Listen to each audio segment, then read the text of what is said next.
और प्रश्न ये है कि देवताओं का तो जो कम्युनिकेशन है, जैसे आपने बताया कि एक खुशी का लेन देन एक नेचुरल रीति से चलता, परंतु सूक्ष्म वतन में जब आप जाते हैं वहाँ पर कम्युनिकेशन किस तरह से होता? वतन में, साक्षात्कार में, वहाँ कम्युनिकेशन कैसे होता? आप बताते हैं ना कि आज बाप दादा ने बाहों की माला पहनाई, या फिर आप बहुत डिटेल में हमें बताते हैं कि बाबा ने ये कहा, बाबा ने ऐसे बताया, आद आद आद। तो वो आप कैसे समझते हैं कि बाबा ने कैसे आपको बताया? नहीं, वो दिखाई देता है ना।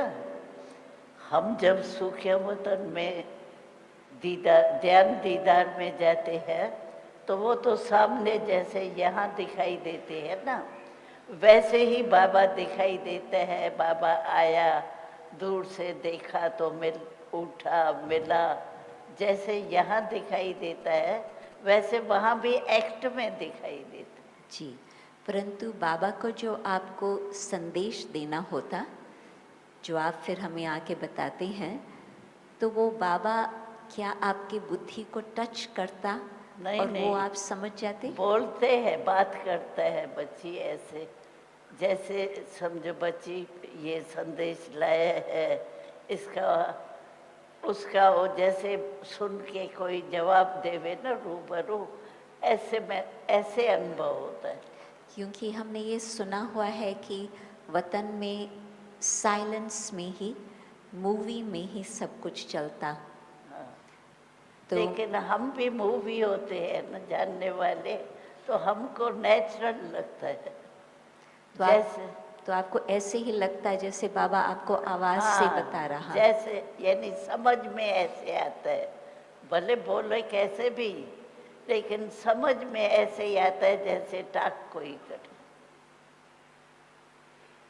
यानी मुश्किल नहीं, ये क्या कहा बाबा ने, ये मतलब ये तो नहीं है, वो तो नहीं है, वो नहीं चलता है, जैसे नेचुरल हम सुन रहे हैं बाबा बोल रहे। तो ये कहें कि बुद्धि की लाइन आपकी बाबा के साथ ऐसे क्लियर जुड़ी हुई है कि बाबा के पास जो संकल्प आता वो आपको तुरंत ही पहुंच जाता। नहीं, मैं भी तो परिवर्तन हो जाती हूँ ना। जी, मैं खुद भी तो परिवर्तन हो जाती हूँ ना, फरिश्ता बन जाती हूँ ना, तो नेचुरल लाइफ हो जाती है। फरिश्ते रूप में मैं भी तो आकारी हो जाती हूँ ना। जी, तो आकारी को आकारी की बात समझना तो इजी होती है। ठीक।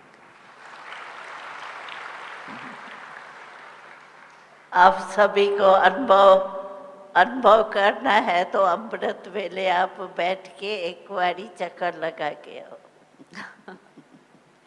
बाबा सबकी बुद्धि को खींच लेगा। हाँ, बाबा सबकी बुद्धि को खींच लेगा। यथाशक्ति होगा ना।